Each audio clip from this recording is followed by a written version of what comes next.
ping.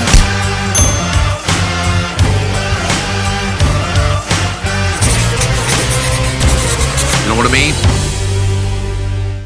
Ping. I've met this lad, this Spanish lad called Murrell.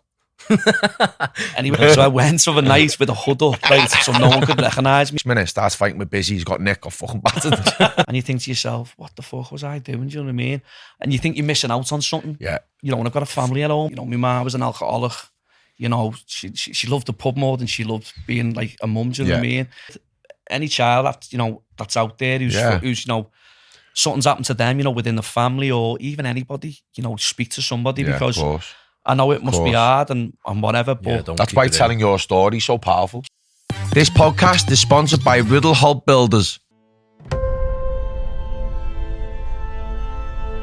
I want to inspire people to train so they can see the power of exercise and what it can do for the brain. Do you want to change your lifestyle, your outlook on life, physique, and have a laugh while doing so?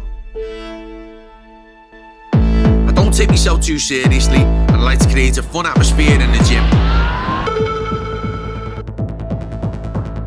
Working alongside some brilliant boxing coaches in Halewood, ABC. It's about bringing the community together. In Cinetico Fitness Centre, there's boxing-based fitness classes and boss PTs. We have a female-only boxing boogie with the DJ too. I've got a big mouth and a big heart. I like to speak my mind, encourage others and help people to open up. There's a podcast coming, a documentary. I've used sport and boxing to fight my demons. It can help you fight yours. Hello everybody and welcome to the Fighting Demons podcast with your host, me, Jon Edge, and my brother, Matty Edge. Today's guest, we've got none other than Tony Murrell. Hello, Tony. all right, John. All right, Matt. Thanks for having us, boys. How are you, mate? I'm good, thank you. I'm very honoured to be asked to come on to your podcast and that, so thank you very much for having me. Well, I'm made up, and I'm Matty is as well, made up to have you on. I know you've got a powerful story, you know what I mean? As well as a good story, I know you've got a powerful story, so I want you to tell us your story from the beginning, mate. Yeah, no, appreciate it, John. Like I said, we've spoke, you know, on numerous occasions, obviously, about certain things in life and stuff. So, yeah, I'm just, like I say, I can't express, you know, how honoured I am to come on and explain my story. So, yeah, so basically, you know, I grew up in sunny Runny in Runcorn. So, yeah, I'm, like I say, I'm 42 years of age. You know, I've grew up all my life in Runcorn, even though it doesn't sound like I'm from Runcorn. Like, but, yeah. But like I think you're more of a Scouser, you know what I mean? Or you sound more Scouse. I know, I still get called a wool at the match and that, like, so it's one of them. But no, like I say, I grew up in Runcorn all my life. I've got a couple of brothers. Well, Stephen and our man, I've got a couple of brothers and that. Just like any normal kid, grew up on a council estate. You know, probably the best times of my life growing up, you know, playing footy in the street till God knows what time, you know. So whereabouts in Runcorn, what did you grow up? I grew up on Southgate as a kid. Okay. It's now Halewood Park. So they knocked it all down. It used to be like, they used to call it Legoland because all the buildings were like pieces of Lego. Because I had time in Castlefields and my nan lived over there. Yeah, over in Southgate. Yeah. Southgate's a lot of ships under our land or something like that. Yeah, that's what a lot of people used to call it. It was like facing the shopping city and stuff. That's right. You used to cut through, couldn't you? Yeah, cut over the big bridge into Southgate. But as we got a little bit older, moved to I grew up on the Calvers at first when I was a kid. Yeah, the Calvers, yeah. I know the Calvers. The Brow and that. Yeah. My mum and that, my auntie and uncles. And then we moved to Southgate. As it was just about to go into senior school, I moved to Brookvale. Yeah. And that's where I spent most of my childhood, if I'm honest, you know what I mean? It was like, that's where I made a lot of me lifelong friends still today, you know what I mean? So it was good, you know, it was, you know, don't get me wrong, you know, growing up as a kid in the 80s and 90s, it was tough, do you know what I mean? Yeah. Especially, you know, when you're living on a council estate, like many others, do you know what I mean? Like myself and, you know, yourself as well, do you know what I mean? It was one of them, but, you know, you couldn't really feel sorry for yourself, so to speak, do you know what I mean? It was hard, times were tough. It was hard, yeah. Do you know what I mean? I'm not, you know, it's not a sob story and feel sorry for me, but there was many other people like myself who, you know, comes from like, not a broken home, but it was hard. Do you know what I mean? My mum was an alcoholic. You know, she loved the pub more than she loved being like a mum, do you know what I mean? And I'm not ashamed to admit that, do you know what I mean? People who know me know the score, do you know what I mean? And I'm not here to hang out to dry or nothing because it's the truth, you know. And Yeah, of course. It's hard to obviously speak about stuff like that, but people who know me and close to me know the true story. So, but yeah, growing up as a kid, it was pretty tough. You know, there was times when like you just think to yourself, is this normal? You know, coming home from school and you're thinking, fucking hell, how can I not get in the house? Yeah. You know, first port of call, you go to your aunties or your nans. Mine was the Straw Rat. Yeah. So a pub in the shopping. I remember that. Yeah, I remember the Straw Yeah, Rat. so it was a well-known pub in the you know in the shopping city, and you know, don't get me wrong, I grew up pretty quick because you're at to, do you know what I mean? Yeah. But going the pub to find your mum and you're like, fucking hell, where's me tea? And I'm a kid, you know what I mean? So I grew up pretty quick, if I'm honest, and you know, as you do, you know, like obviously my brother, he was 6 years younger than me, and our Martin, he was a little bit younger. Martin's my cousin, but he's my brother really, do you know what I mean? So we all grew up together. So I say, you know, he's my brother as well. But so I had to basically bring them up as a, you know what I mean? And it was hard, you know, you're 10, 11, you're bringing, you know, your younger brothers up. Yeah. So obviously with the pub and all, like you've got like drink and drugs and stuff, and you're pretty much onto things, you know what I mean, growing up. And it was hard because the people who were around me who I absolutely loved and adored, they were more asked about drink and drugs, and you think to yourself, fucking hell, what? I felt the same, man. You know what I mean? Yeah, so we can sort of relate in that way, do you know what I mean? And I was like, the fuck do I want this life, lad? Do you know what I mean?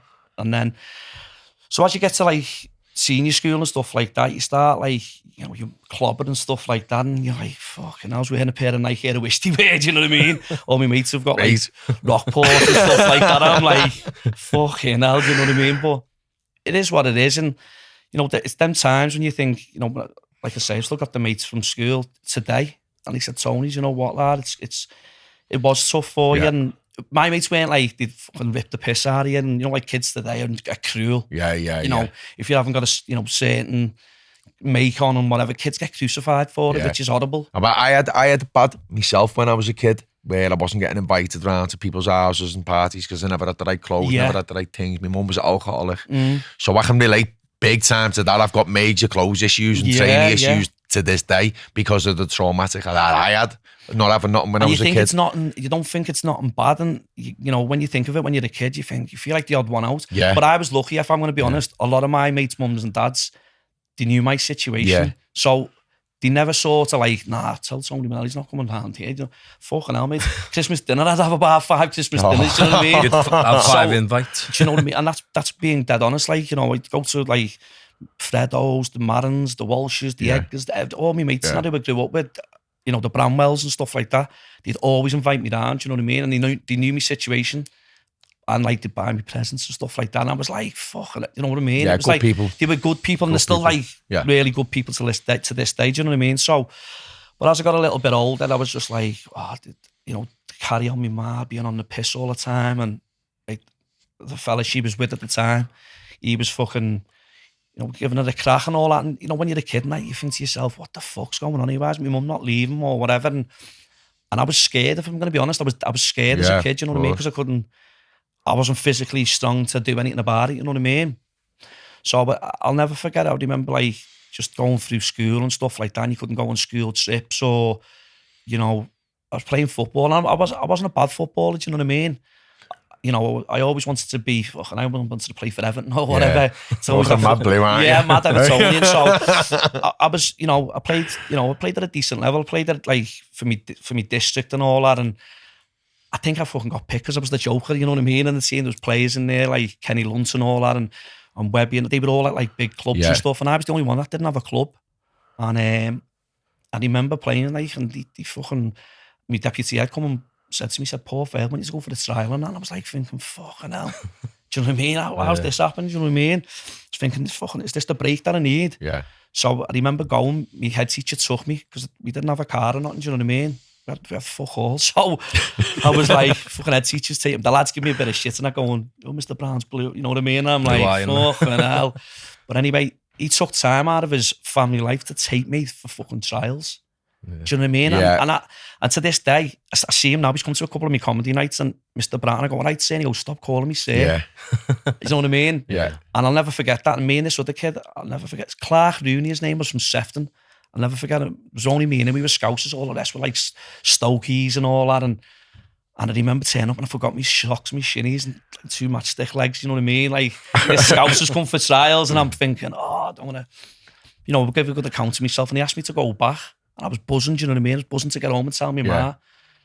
She just didn't give a shit. She was too interested in the ale and stuff, and it hurt me, do you know what I mean? And as I started realising, people were like more so, and I was thinking, not anyone else's mum and dad would be over the moon, they'd be buzzing, do you know what I mean? And I never got that, and I thought, but then like a lady and gentleman come into my life called Tommy and Jackie Hill. It was mad how it happened again. I was always going to watch like the open age team on a Sunday morning, on the open age footy at the pub, and that used to be a pub by ours called the Dre. And I used to go up over Sunday morning, they'd play at 10:30, and my game wouldn't be till 3:00. So I'd have my kits on for me Sea Mountain Sports.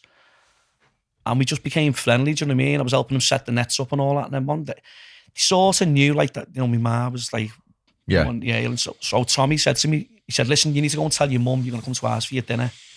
So I fucking remember I was running all the way home. Just shouted in the house.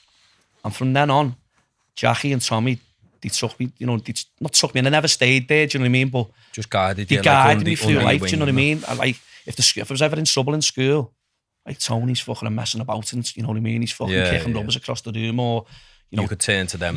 So the school would ring them. They wouldn't ring me mum. They'd ring them and stuff.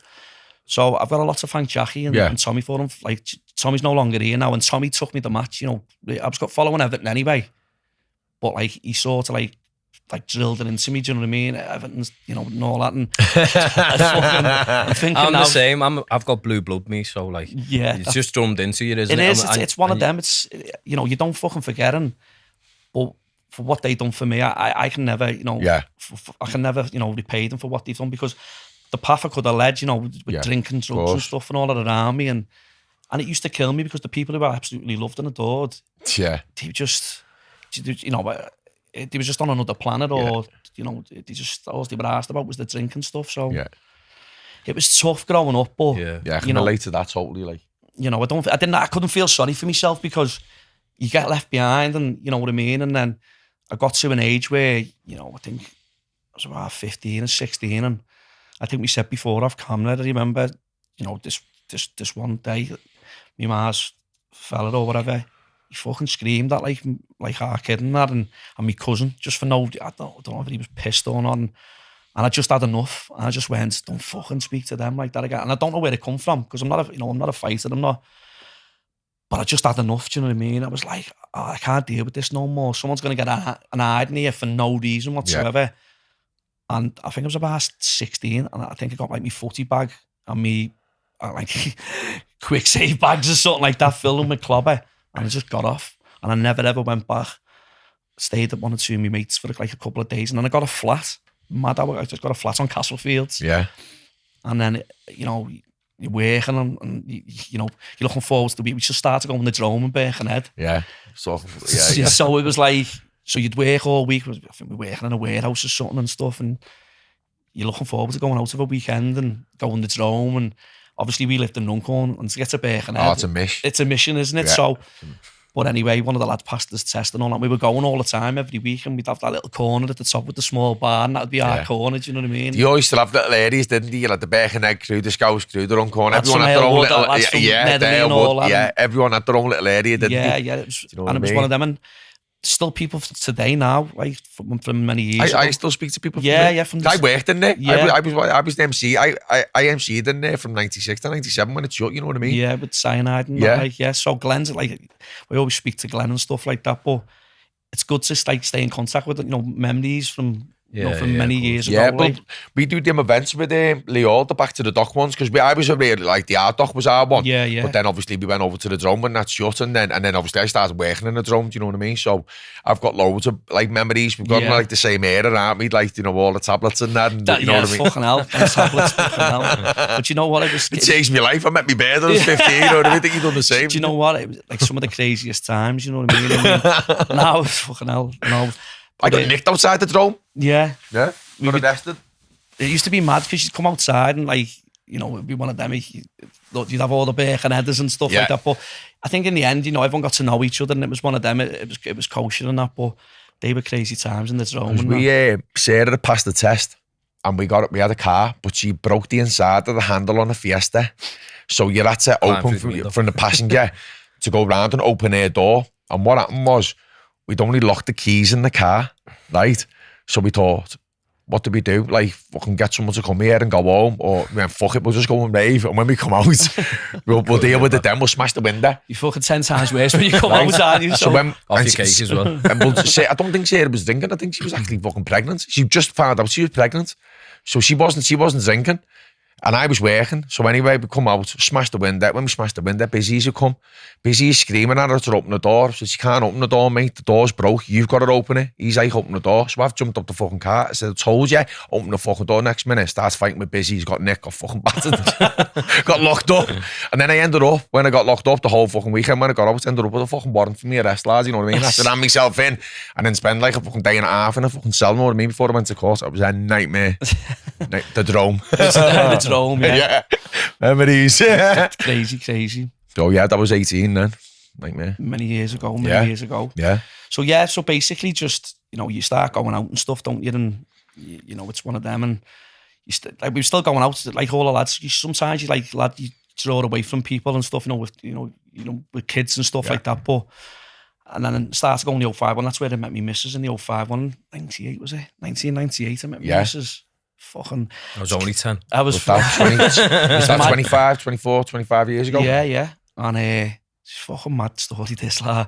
So I was in the 05 one with all my mates, Fredo, Walshy and all that, and we're all in there and fucking... Anyway, I seen this bird, like, and I'd seen her, like, we clocked her. I mean, we're going back to a party in Highton. Fucking these parties, they were crazy, like. So, anyways, so she went to her, I've met this lad, this Spanish lad called Murrell. Anyway, she's telling everyone I was fucking Spanish anyway. I don't know where they come from. So anyway, so started seeing me bird, Lynn, like, and I was travelling up from Runcorn, do you know what I mean? I had a decent job on the roofing as well. And then So she from Highton, was she? Lynn's from Norrisgreen, my missus is from Norrisgreen, but like she lived in Highton, Fincham Close. And I fucking swerved my job and like you fall in love, lad. And just boss job, I went later. I just swerved it. And then we moved to Highton, and you know what? I met some great people, do you know what I mean? Like, still, like I say, friends still today and stuff, but you learn quick because obviously I was from Runcorn. Yeah. Someone moved, is he fucking Jack? Is he? Yeah, do you know what I mean? No, you don't know. And I was like... It's a different speed of life, isn't it? Yeah, and... Highton. Yeah, and do you know what? The lads were sound. I mean... Some Stones guy. I know, I've got some really good mates. And they were like, you all day. And I was like, yeah. Fucking hell, do you know what I mean? But then... Like I say, then we moved to Norrisgreen, lived on Scarisbrick Road.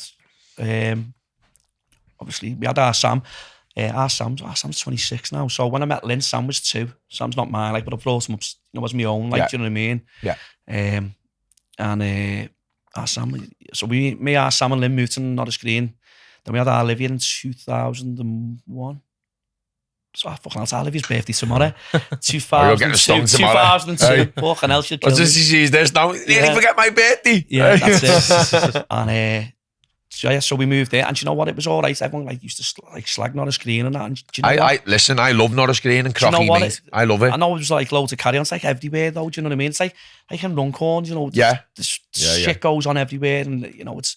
Everywhere's the same, you know what I mean? People have shit going on, nowhere's perfect. I worked in Crocky when it was all going on in that time. So I knew it very well, the both areas. Yeah. And, people on the outside don't know, but I was actually inside, so I knew.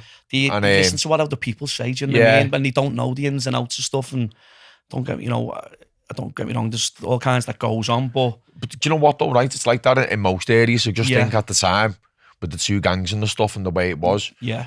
I think it still gets a bad rep, but it's like, it weren't as bad as that, mate. You know what I mean? Yeah. Because I wasn't from there, but I got treated like one of their own. Yeah, and Crocky still love me, you know? Yeah. I still know people in Crocky. That's it. You know what I mean? It's one of them, isn't it? It's, like I say, Norrisgreen. I enjoyed my time there, and, we lived right on Broadie, facing the library, we did. So we'd see all kinds of... Yeah, you're right in the heart of it there. Yeah, it was sound, do you know what I mean? My kids grew up there and stuff, and... So I never knew you lived in Liverpool. I thought you were in Runcorn. When I met Lynn, I moved. So this is where the Scouse accent's from, innit? Yeah, probably. Fucking hell. But, all that say, you fucked us off to go to Liverpool. That's the I always get it. But, I can't say, my kids and that, growing up and stuff, and I used to, this is fucking killing me, this, but our Sam's a red, like a lot of our Sam's. See, my dad forced me to be a blue, and that's why I'm not. I can't. Well, our Sam's are red, and only a few of the lads know this. So they know he was a red, like, but when the kids used to come out of a fucking, don't say you went and bought it. No, listen, so I went overnight with a hood up, right, so no one could recognise me, because I thought I get clock going in that shop. And my babe was like, you've got to go and get him the kit and that. So I'd go with my mate the Jap from, he was from Lamford, my mate Jonah Vickers. And he'd go, come here, I'll come with you. And I'd be stood in the queue with me hood up and all that. And I'd be like, he'd go, he's a blue. I was like, Joe, shut up, you soft. Yeah. Do you know what I mean? Get your head filled. So when he'd get up of a morning, he'd go to school with his kit and all that. But then when Olivia got old enough, fucking say, I took her the match when she was 2. Poor bastard, do you know what I mean? Supporting Everton. But the People's Club though. Yeah, she's fucking Here we go. We're gonna go. See, when I think it's Tony Murrell, I think of Everton. Yeah. Because you are really ingrained in the club. Do you know what I mean? It's like there's fucking hell. There's loads of us who are just, I don't know. We must have been dropped on our heads. You know what I mean? But in Halewood, we've got a Charlie Cooper who's just a mad Liverpool, mad. Yeah. So when I think of Charlie, I think of Liverpool. But when I think of you, I think of Everton. Straight away, the first thing that comes up is Everton. Yeah, no, do you know what? There's loads. Like myself, there's more diehards than me who fucking go, do you haven't missed And I guarantee if I went to the game, I'd see you. Yeah. So, I don't think you'll see me for a long time. We'll get to that, like, but no, so I started taking out Olivia at the game, and my missus said to me, Tony, you're going to have her fucking demented. Anyway, you just took her, like, when she was 2, and then that was it then, season tickets, taking her home and away. Well, when she was old enough to take it away and stuff like that, but like I say, it's, it's just... Must have been hard, that though, taking them the game, isn't it? It is. Just, do you know what? Like, it was quite rowdy, innit? Dangerous, innit? It is, like, but like I say, I always wanted to do with my kids, but I never done, you know what I mean? Yeah, well... So it was like something trying to relate back to something that I never had, which I wanted, and then I got into the football at an early age because I was playing and stuff, but then I started going to match when I was fucking 11. I think 11. I used to get used to be the X5 from Runcorn. You had to get the X5, which would pass through like Speak. That's right, I remember the X5, Garston, all the way, and then you get dropped off in town. When Paradise Street was there, Paradise Street, and then you get the 19 to the fucking match. I was 11. Do you know what I mean? Yeah. My ma didn't give a fuck where I was. I could have been walking anywhere. Do you know what I mean? So I was going what I wanted to go and do. Do you know what I mean? So when my kids and that got older, I'd always try and blag our Santa come and he'd be like, nah. I'd be like, fucking hell. But like I say, with our Olivia and that, and taking them the game, it's like now she still goes and stuff. Do you know what I mean? And does she? Yeah, she's fucking. She's mad. She's fucking mad for it. Like, and me bear goes to me, Tony. It's mad how many women love football. I know loads of women that are proper diehards. You know what I mean? If it's in you, it's in you. You know what I mean? But then if they're not doing so well, like us at the fucking moment, do you know what I mean? I get all that off my bed as well. Oh, she's wasting her money and this, that, and the other. And I'm like, I haven't got a leg to stand on, so I can't even say nothing back. So, it's one of them. It's something that, like, it's always something that me and our Olivia have done. Yeah. I wanted to do with our Sam, but our Sam was really, he didn't really want to go. He was a red anyway, and I wasn't going to fucking Anfield, you know what I mean? So I went to a couple of games when I was like 11, 12, because my dad never done that with me. You know what I mean? He was at Everton, and he was always saying, because we never lived together or nothing, so we never had that bond. Yeah. So I started going with, I started knocking around with a kid called Kevin Dooley, who was proper into football. So I started going the game with him, and we used to go, it was like a £5 to get in the cop, stood up. And then it was like £7.50, £9. I think the most we paid was £11, but I got crushed in a game. It was Liverpool v Man U. I think Saunders had just left and gone to Man U. So like everyone was hating on him, you know what I mean? Because he was like, he used to play for Liverpool. And we got crushed in the cop. Kev got carried down. I got crushed and never went again. And then not long after it, they got rid of it. They got rid of the cop, it was seated then because it was standing. And he used to have these like bars going right across, and if you got caught in them bars, we were only kids. Yeah. Must have been about 12 or so. I think it was like 92, something like that. Yeah, if you've got crust on them fucking bars, mate, you fucking, you know what I mean? Yeah, you're trying to climb over them. Oh, it was scary, that. So I never went again, you know what I mean? That's it. Put me right off. Madness. That was my little brief incident to football. That's about it, you know what I mean? That's it. Crazy. But yeah, going back to like saying the footy and stuff like that, so that obviously getting involved with like certain coaches and stuff out, and this is how the events thing come about as well. Like it was so obviously I'd met my missus and that up here, and I had a fucking boss job in Kirby. I was working at a fucking kitchen place, Cleveland Kitchens. Had some of the best times there with some great lads, like, do you know what I mean? It was just, you go in on a Monday and it was all Everton, Liverpool, it was banter. So you go in, you do your work, but they just be like, he's a shite and all that. You just bounce off each other, you know what I mean? And then my missus wanted to move to Runcorn. She just said, Tony, you know, there was all that carry on with all, like, you know, the gangs and stuff. And, I just said, look, I've got a good job up here, you know, I'm happy up here. But I think I was being a bit selfish as well, because like, I was going to match and stuff, and you know, obviously I wasn't taking out Olivia then. You know, it took her once or twice, but she was still too young to come with me, you know what I mean? And I was selfish. I was very selfish. I'd be like, I'd blagged, I'd sold me ticket. Yeah, all right, Dave. Yeah, you have that ticket, and I'd have the ticket in my back pocket. On Friday night, I'd go, oh, you're not going to believe this. Such and such has got me a ticket for tomorrow. And you know what I mean? Because I didn't want to miss out, even though Everton weren't going and winning fucking cups and leagues and all that. It was the jolly with the lads, and it's your social circle, isn't it? It's like you're a part of it. And at Everton, and you know, and it's probably the same at Liverpool and United and City and whatever. At Everton, you know, you meet some of the best people. You know, honest to God, you really do. But it's lads. It's like a family, innit? Yeah, it is. And if you were brought up and you kind of missed that to a certain extent and had to grow up quick, then that was like your refuge, innit? You accept, you know, you meet people who could be like a brickie, a plasterer, a solicitor, and that's their thing on a Saturday. Do you know what I mean? And like you're saying, you know, with your upbringing and stuff like that, you didn't have that like sort of, you know, that family sort of thing where at the football. Yeah. From an early age, you know, you're going and that's your team and you're all there for one thing, to go and watch Everton and stuff like that. So as it was like, you know, when my missus said that, and I was like, I could still fucking go, because it was only, I could just jump on the train and whatever, but I was selfish. I was very selfish. I was like, you know, going out on the piss at 12 o'clock. I was getting home fucking Sunday afternoon. You know, going out, fucking, you know, we could have played Cardiff away, fucking 2-0. Do you know what I mean? Fucking in town on the piss, going back to me mates, just chatting shit in his kitchen. Do you know what I mean? And you think to yourself, what the fuck was I doing? Do you know what I mean? And you think you're missing out on something. Yeah. You know, when I've got a family at home and stuff like that. Yeah. And now when I sat and thought about it, I thought, you know what the fuck was I thinking about? You know what I mean? And my missus always used to say to me, is Everton more important than us?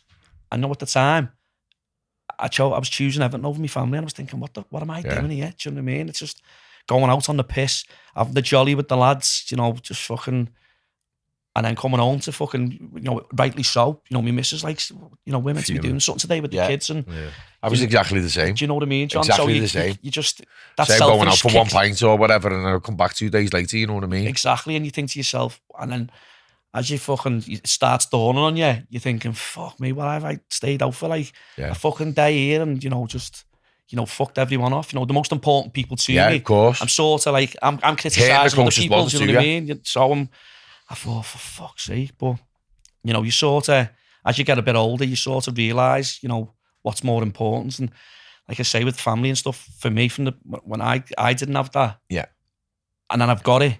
And I you know, I think I've got the perfect, I've got a lovely son. I've got 2 lovely granddaughters. She's got a missus. I've got a lovely daughter.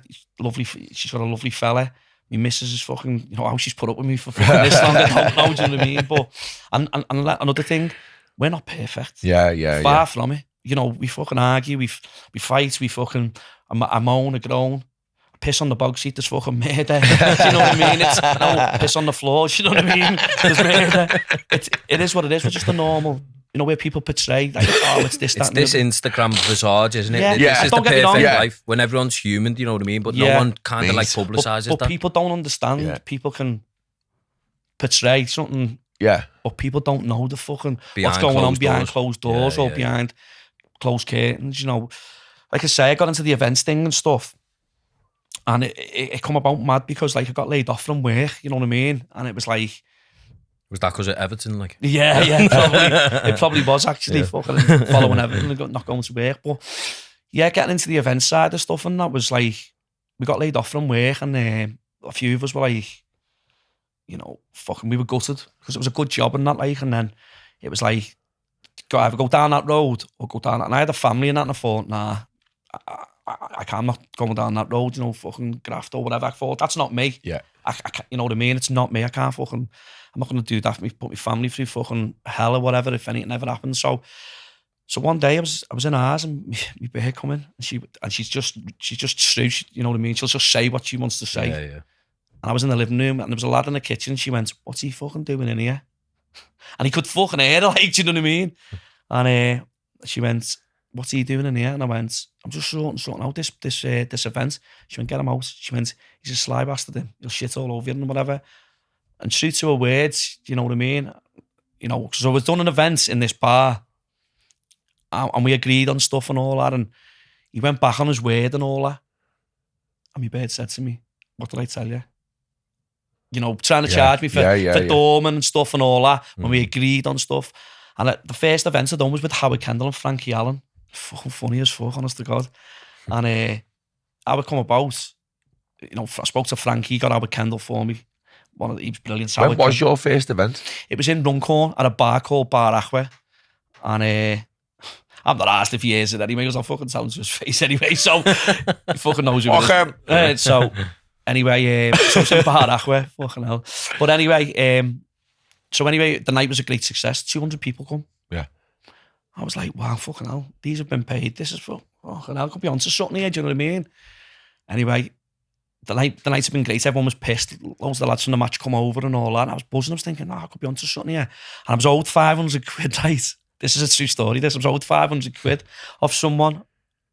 And Frankie Allen now with Kendall got in the car. With Kendall was bladdered. Like, he was fucking... So Frankie puts him in his car and parked outside by Tandoori Nights. And I was just remembering, I'm owed 5 ton here. So I fucking ran outside, jumped in the back of Frankie Allen's car and I'm going, Frankie, where's that fucking 5 ton? Albert Kendall's in the fucking seat like that going, who's this fucking fruit here? You know what I mean? And to this day, me and Frankie Allen always say, do you ever remember that time you jumped in the car for that 500 quid? And it wasn't even him who owed me, it was the other fella. I was like, oh, no way. Oh, brilliant. But it was just...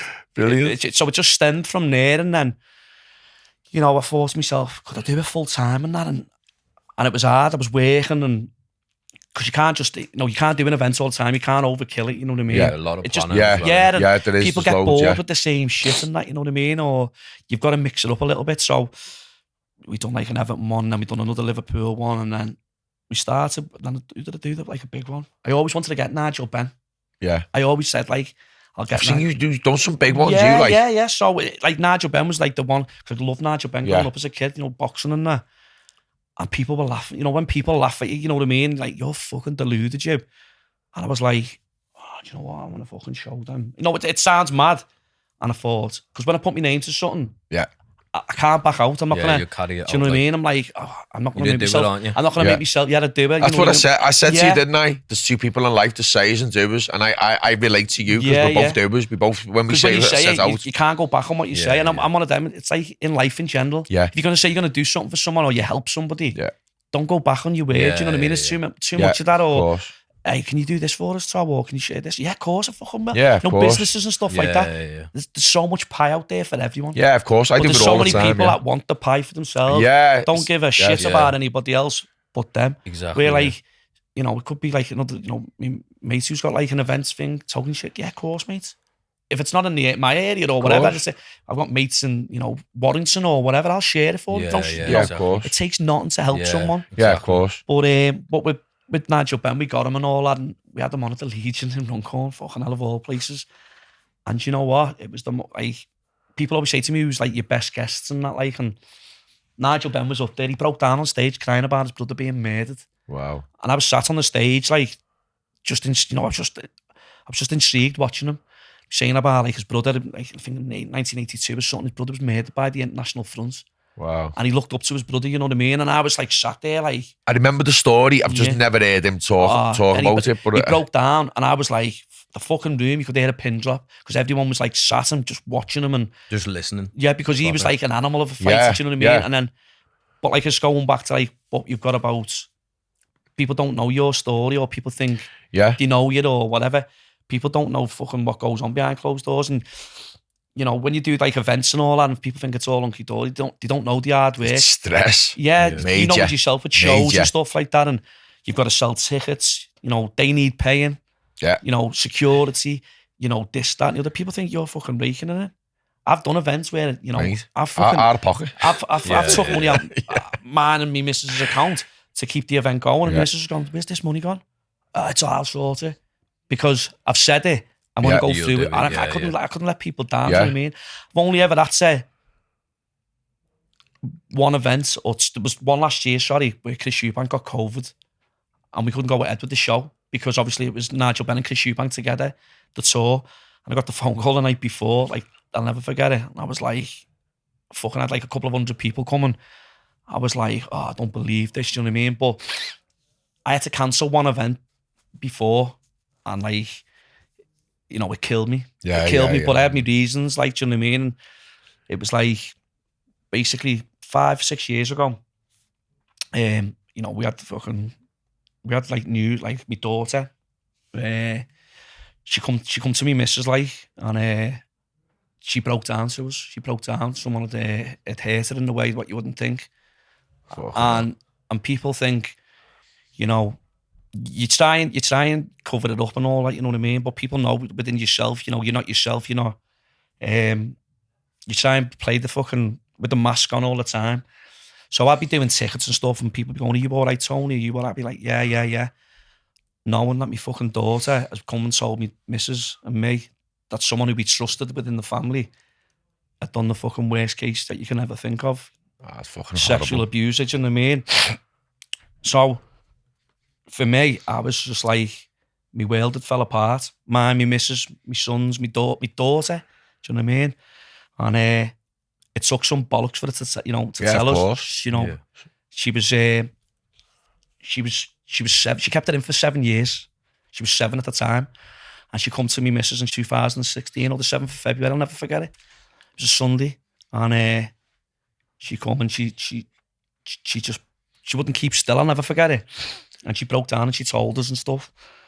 And I tried to smash my way out the house and stuff, and the screams, and my missus was on the phone to my brother and a sister, and they all come round, they were pinning me down, and then I could hear my daughter scream, going, "Dad, please don't." And I'll never forget it. She said, "Please, Dad, don't. Let's do it the right way." And this has killed me for years, this. It's fucking, you know, it's tormented me, you know. Was I a bad dad letting her go to me mums and her fellas? But you put your trust in people, do you know what I mean? Yeah, of course. And, you know, as time's gone on, I've sort of tried to, it still kills me now, you know, speaking about it. But my daughter, for her to fucking, you know, come and speak, you know, she told her friends, and her friend said, "You need to tell your mum and dad." You know, I was, you know, it's every fucking parent's nightmare, do you know what I mean? And then you're thinking about it, and then I said to our kid, I said, "Just let me in the house, just let me in," because he had a key to the house, because I obviously didn't have a key no more, do you know what I mean? Yeah. And he said, "Tony, I can't. If I let you in there, you're going to kill him, or you're going to do something like you're going to regret for the rest of your life." He said, "You're going to go to jail, and you won't see your Olivia grow up, you won't see Sam grow up, you won't see Lynn, and obviously my grandkids and all that now." And that night, I didn't sleep. I was thinking of ways to fucking, you know, to get it, because they only lived down the corner. Yeah, you would. We had to phone the police and all that. I said, "I want a woman police officer, this, that, and the other." Anyway, we, you know, the police, you know, were fucking absolutely superb with us as a family right throughout the fucking case and all that. And then, you know, it took 12 months to get to court. So she was doing the exams as well at the time. It's traumatic, isn't it? It's fucking, honest to God. And I was like, "Oh, do you know what?" But for the kid, any child that, you know, that's out there who's, you know, something's happened to them, you know, within the family, or even anybody, you know, speak to somebody, because I know it must be hard and whatever, but that's why telling your story is so powerful. Do you know what, John? The first person I spoke to when you asked me to come on was my daughter, because I said to her, "Olivia, I'm going to go on my mate's podcast, and I'll obviously speak about my life and stuff." I said, "But you're in, you know, what you've done growing up and how strong you've been as a person, you know, your story might help somebody else." Yeah, of course. Exactly, yeah. And give them the confidence. She was like, "Dad, yeah, that's not a problem." She went, if someone reaches out and whatever, you know, it's helped and that. But you know what? The thing was, though, was like these people and stuff like that. And you probably see me on social media when I share it and stuff like that. You know, if a dog bites a child, they get put down. A paedophile hits a child, they get fucking put on a sex offender register, you know what I mean? Or they get a slap down, and they wreck people's fucking lives, you know what I mean? For the rest of they've got to live with that, you know, torment for the rest of their lives and stuff. But like I say, you know, like many people, you know, who've suffered at the hands of, you know, these fucking, I hate even speaking about, you know, they're a waste of oxygen, you know what I mean? But so anyway, it took 12 months to get to court and stuff, and you know, we got there. And I tell you something, how the fuck people go into court and, you know, in a Crown Court and stuff like that. I've never fucking, do you know what I mean? It's been something that I've never ever been had to do and stuff. But I went with my family and it was just the manipulate, you know, just the way he was and he lied and, you know, and stuff like that. But my daughter, you know, how the fuck she done it in court? Yeah. And she wouldn't even have a screen. She said, "No, Dad, I'm going to face him." And I was like, I couldn't sit in the court because I was a witness. I had to sit upstairs and I had to wait. And they knew what they were doing. Do you know what I mean? They let her go out the court and they brought her back in and they were playing fucking games and stuff. And then, anyway, you know, we all took the stand and stuff. And it was hard, you know, to sit there and, you know, he was trying to intimidate my wife, my daughter. I couldn't imagine what you know, that was. And then when I had to go in, I remember just like trying to not look at him, and I remember looking at the jury, do you know what I mean? Yeah. And there was more men than fucking women. And I remember looking at this woman, she was on the end, and I just broke down crying. I just remember breaking down crying, looking at her, and thinking, please just find this bastard guilty, do you know what I mean? So, madness as it sounds, he fucking, his barrister or whatever was badgering me or whatever, I don't know what the fuck that means. The judge was fucking... Yeah. And I just wanted to get me water and swill him because he was trying like... to anger you. Oh, he was that's what he was trying to do. Yeah, he was saying I was yeah. an angry man. And I just said, well, do you have children? I said, you know, do you have children? I said, because if you do, you as a father, you have a duty to, you know... Duty of care. A duty of care to care for your children. I said, I left my duty of care in my mum and that animal over there. And then, you know what I mean? So anyway, cut a long story short, he the next day, he was always on time for stuff, do you know what I mean? And he never turned up. And I was upstairs in the witness room, like waiting to go into court to give my part of the evidence and stuff. He tried to do himself in, slit his wrists and all that. But we were told we couldn't announce that in court in front of the jury because it's against his human rights and stuff like that. Yeah. So I was like, what the fuck? So like that was on the Thursday, the Friday. Then they got him to fucking, they kept him alive. He started to plead insanity, you know, all this shit and that. Fucking hell. And then on the Monday, we'd gone camping because we said to our Olivia and the two friends, we'd go camping and try and, you know, get the fucking what's name out of our system and all that. On the Monday, I remember walking around Chester Town Centre and all the juries walking around as well. So I'm not really meant to, I can't talk about the case to me missus, you know. Yeah. Because the case could collapse otherwise. And I remember seeing this police officer. She was like the one who was leading the investigation. She walked past me and she just went. I just fucking broke down in the middle. Went in the McDonald's, swilling my face. We've got him back at court. Anyway, I was upstairs in the room and all that. And then they come up. I could see me missus coming up and she's like, Tony, they've made me make a decision. I was like, what? They're saying he'll plead guilty to this, but he won't plead guilty to that. And they're telling me to go with it, you know what I mean? And I went, well, what's he going to get like, do you know what I mean? You know, it's fucking, whatever sentence he got wasn't enough, do you know what I mean? Of course. It was just a fucking, but like I say, you know, like I spoke to my daughter about stuff and, you know, she's just such an inspiration to what, you know, what she's been through and stuff. And she's just got on with life. She never feels sorry for herself. She goes to work. She's dead independent. She's got a lovely boyfriend. Do you know, I'm proud of her. Do you know what I mean? And it's like, when people see me, they go, oh, you're all right, Tom? I'm like, yeah. Went inside. Yeah. And when it was going on and all that, I used to go for a walk with the dog to Haddocks Wood. It's like a playing field by ours and that. And I used to go with the dog so no one could see me. I'd cry on the field, do laps of the field, just walking with the dog, just emptying all these tears out of me because I didn't want my missus to see me crying. I didn't want to see Olivia or our Sam or anyone see me crying. And I just fucking, I just do laps of the field. My bird would be ringing me, Lynn would be ringing me phone, like, where are you? I'm like, I'm just with the dog, just throwing the ball for the dog. When really, I was just letting all the emotion out, go home, and then act as normal. Do you know what I mean? So, and then people would just say to me, you're all right and that. And then when he got sentenced and all that, and it wasn't the best sentence, do you know what I mean?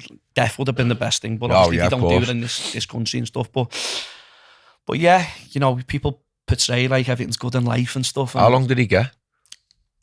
He got 4.5 years for count one. He got 5 years for count one, but the judge knocked 6 months off because he pleaded guilty. But the judge said, you're not getting any more. You caused enough fucking, what's the name?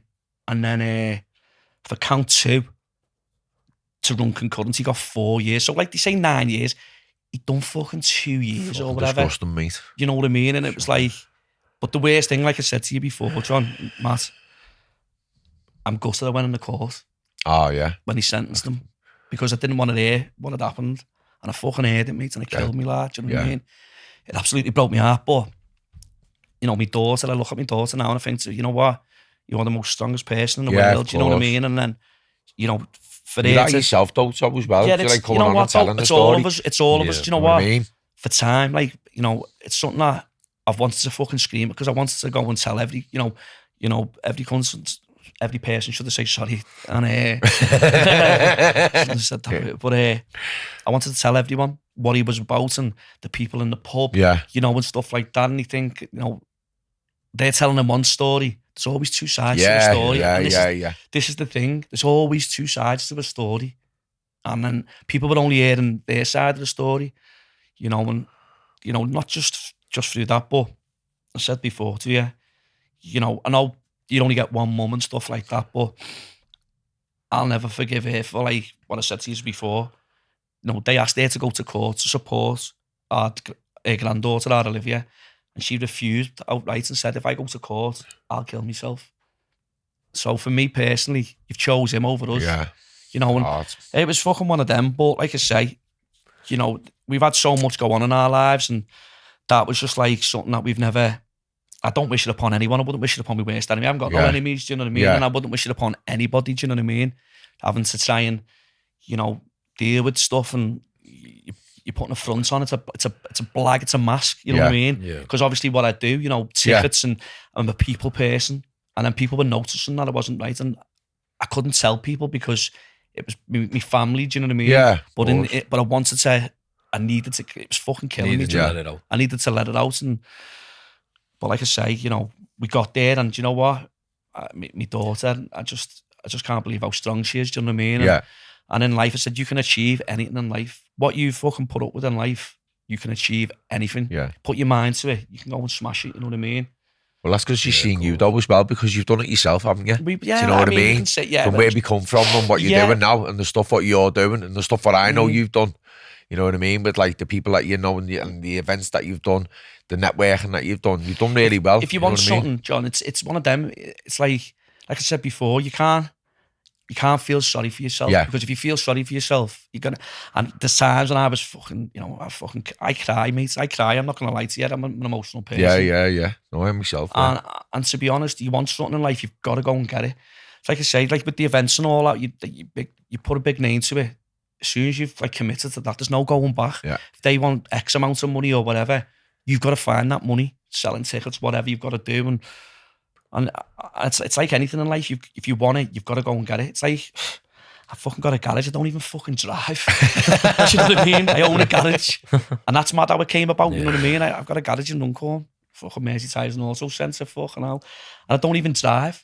And I come about mad, like, just before COVID, my mate and partners with my mate, and he said, Tony, this garage, and I was like, I needed an office. That's all I needed, was an office.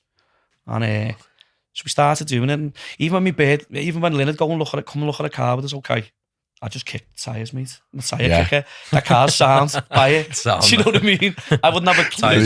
Do you know what I mean? Brilliant. So like it's... I'm have to sit and say myself, I liked them, I loved them, but I don't know nothing about them. It's even like now, like people come in the garage and go, why do you know this and that? And I go, yeah, Jay. Yeah, do you know what I mean? I see me mechanic and I'm like, dude, them hands look like they change fucking pads and disc or whatever. But it's like my mates say, you know, some of the stories and stuff with like how we've got there in the end. It's like having Ricky Hatton on and Joe Calzaghe and... I mean, you've had some big guests, haven't you? Yeah. Duncan Ferguson was one as well, was he? Yeah, Duncan Ferguson, Bellew was good, Carragher was good.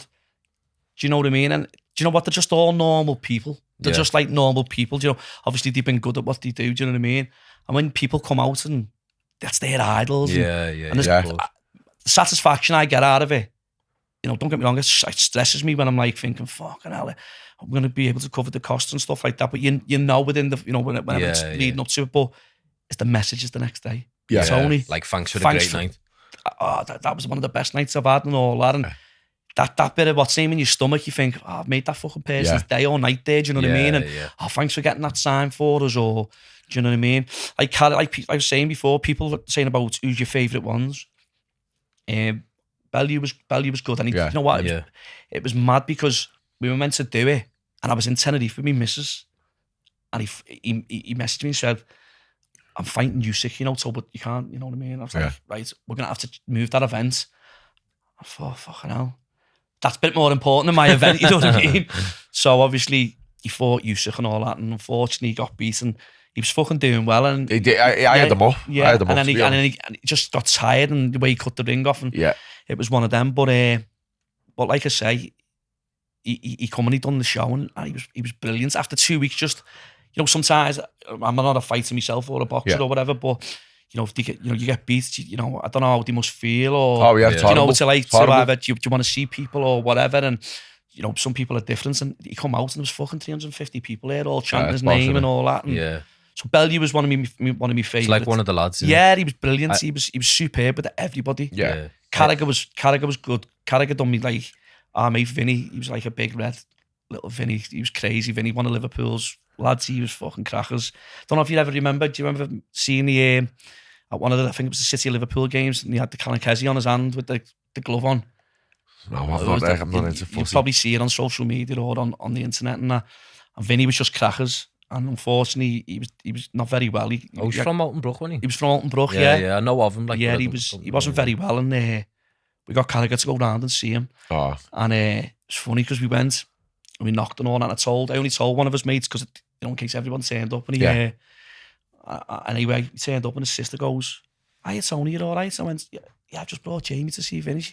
And she went, "Fucking hell, Jamie, you look a bit skinnier on the telly." And I was like, fucking hell. No way. Went in, and Vinny was like, "I want to wear with you, you blue nose."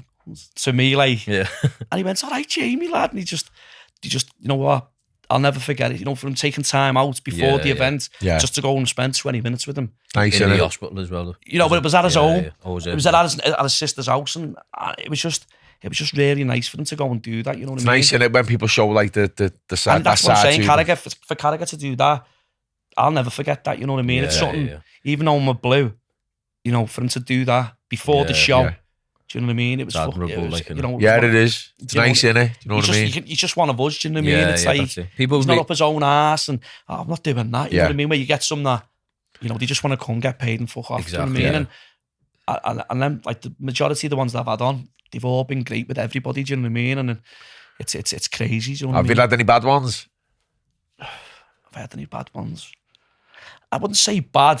We had George Groves. Fucking hell. We had George Groves on. He was a bit of a knobhead in Germany, though. Sorry, George. He was a bit of a knobhead in Germany. When Smigger fought Arthur Abraham, we were in the VIP, and he was a bit of a knobhead there, because, like, I can't remember if it was my bird or someone else wanted a picture with him, and he was a bit funny, you know what I mean? And I was like, he just got like tunnel vision, hasn't he? Really? Yeah, I mean, and I was like, he was only there as a guest, you know what I mean? And, like, you know, people wanted to see him and see had a picture with him, and he was a bit funny, and I thought, you're a bit of a dickhead. It takes fucking 2 minutes. So I know sometimes it can get a bit too much when there's like constant whatever, but you sort of, what's the name, but make time. But yeah, I wouldn't say he was late in that, and I had like people like fucking what's the name, and I was like, I turned up, fucking drove from London for the stations there, just jumped on a Friday as well, turned up about an hour and a half late, and I was like, fucking hell, that is late. And I was like, fuck, keep these wages, lad, you know what I mean? But you know what, all of them have been good. I'll be honest with you, you know, when it's satisfying seeing people's faces when they go, do you know what?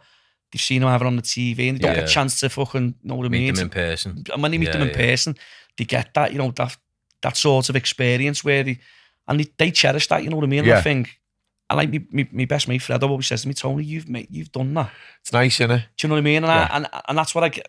The next day I get that, you know what I mean? So, because they are stressful, aren't they, when you're planning them, putting them on, it's proper stress.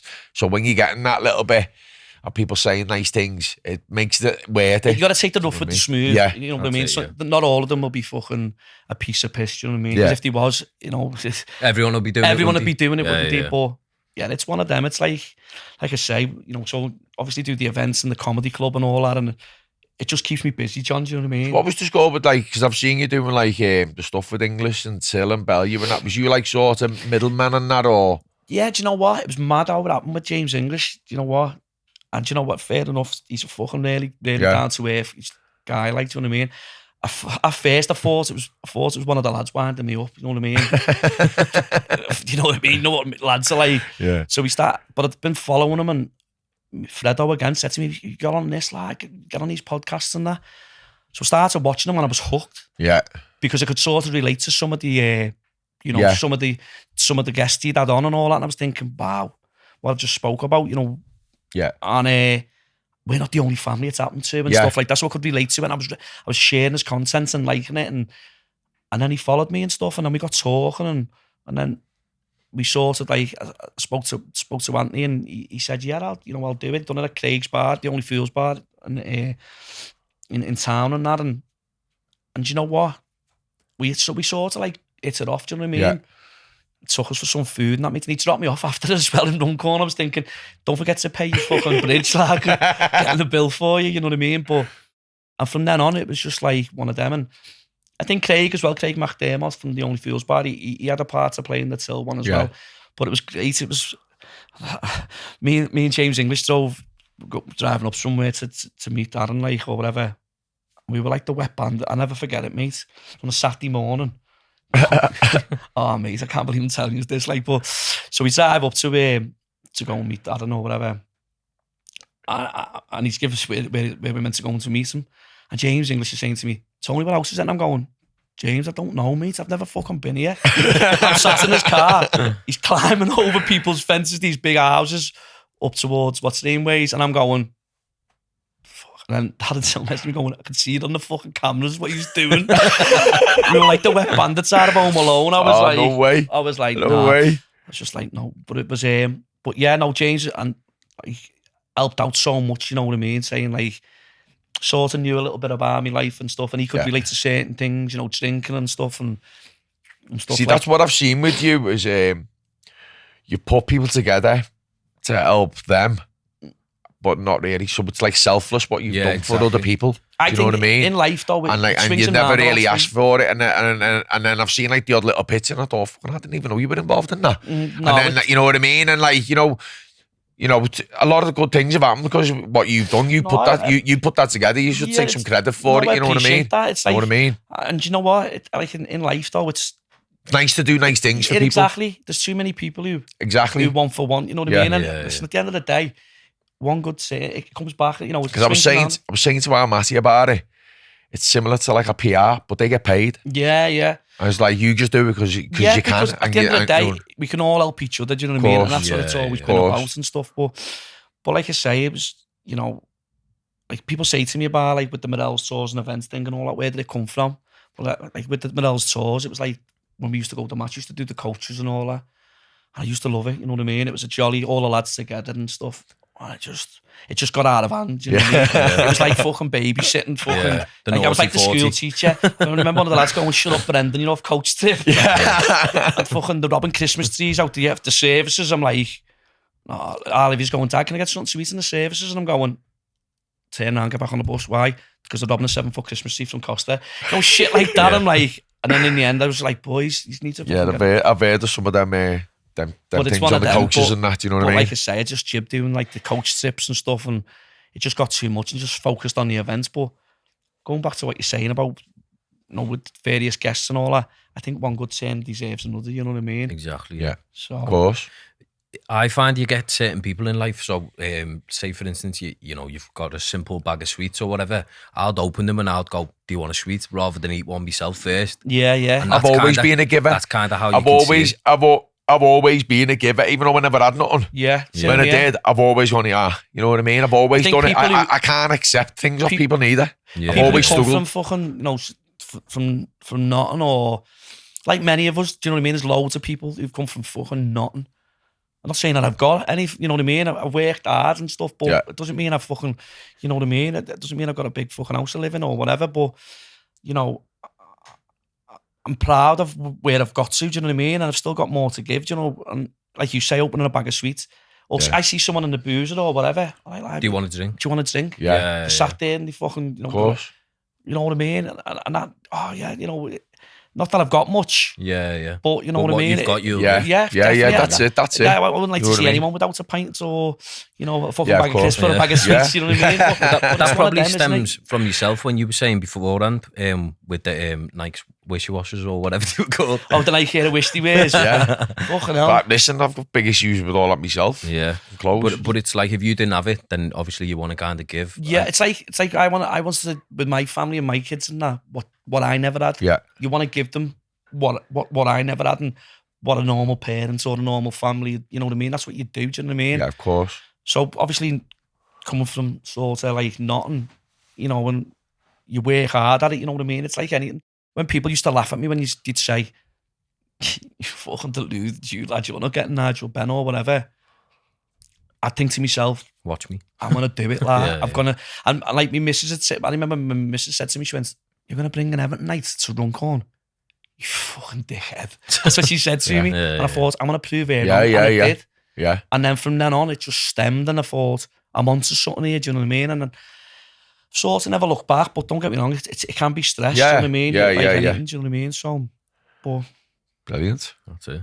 so, what it is, isn't but it? it's, well, thank you, do you know It what was I a mean? brilliant, listen, mate, that was a brilliant story, to be honest, Spot you on, know what I mean? great story. It's just admirable, the resilience that you've had and, you know, having the courage to obviously become the man you are today, you know, despite your adversity and all that, and also the strength in your daughter, do you know what I mean? No, I appreciate it. You know what? I wanted to get it out there for a long time, and you know, obviously only speaking to my daughter. My daughter would have said to me, "Dad, don't say fucking nothing." I wouldn't have said nothing. Yeah. But if me speaking out, I know I'm a fucking nobody. Do you know what I mean? But my story or whatever, there might be someone who might come across it, and you know, something's happened to them in their family or in their life. If that can help one person, That's it. I'd like to think that I've helped. Do you know what I mean? Listen. And my daughter, you know what I mean, as well. So. That was exactly what the whole Fighting Demons podcast, documentary, everything what we've been putting together since 2012 was about. It wasn't about fame, money, success or anything. It was about telling my story so that it could help. If it helps one person, then I've smashed it. Do you know what I mean? So this podcast, with you telling your story, if that helps one person, if one person speaks out, this is it. We've cracked it, isn't it? do you know what I mean? No. Just give you a voice and give other people a voice. Do you know what I mean? I appreciate you letting me come on as well, and thank you very much. I appreciate Thanks it. for your time. Thanks Cheers for for your your story. time. Ping.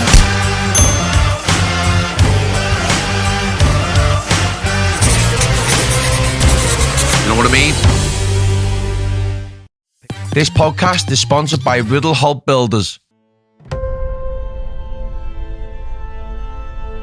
I want to inspire people to train so they can see the power of exercise and what it can do for the brain. Do you want to change your lifestyle, your outlook on life, physique, and have a laugh while doing so?